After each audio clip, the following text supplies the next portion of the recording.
High everyone, this are commentator MD Bapan Katwa, Purba Bardhaman. আশা করি সকলে ভালো আছেন। একটা বিশেষ কারণের জন্য ভিডিওটা পোস্ট করা। আজকে 11ই আগস্ট অনুষ্ঠিত হওয়ার কথা ছিল বুনিয়াদপুর প্রিমিয়ার লিগ সিজন 1, কিন্তু আজকে বিএনপিএল বা বুনিয়াদপুর প্রিমিয়ার লিগ সিজন 1 অনুষ্ঠিত হচ্ছে না। প্রথমত বৃষ্টির জন্য অনুষ্ঠিত হচ্ছে না, এবং প্রবল বৃষ্টির জেরে আজকের এই খেলাটা ডেট পরিবর্তন বা সময় পরিবর্তন করা হবে। সো কবে পরিবর্তন করা হবে দিশারি ভিডিওগ্রাফির পেজ থেকে জানতে পারবেন। সো জানিয়ে দেওয়া হবে যে কবে এই খেলাটি আবারও পরবর্তী ডেট হবে, সেটা আপনাদেরকে খুবই শীঘ্রই জানাবো।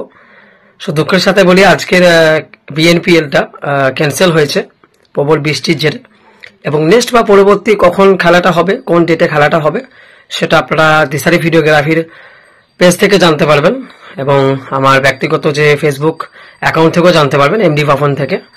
সো দেখা হচ্ছে খুবই শীঘ্রই, এবং খুবই শীঘ্রই আমরা জানাবো যে কবে ডেটটা করা যায়। ওকে, টেক কেয়ার, দেখা হচ্ছে সকলের সঙ্গে।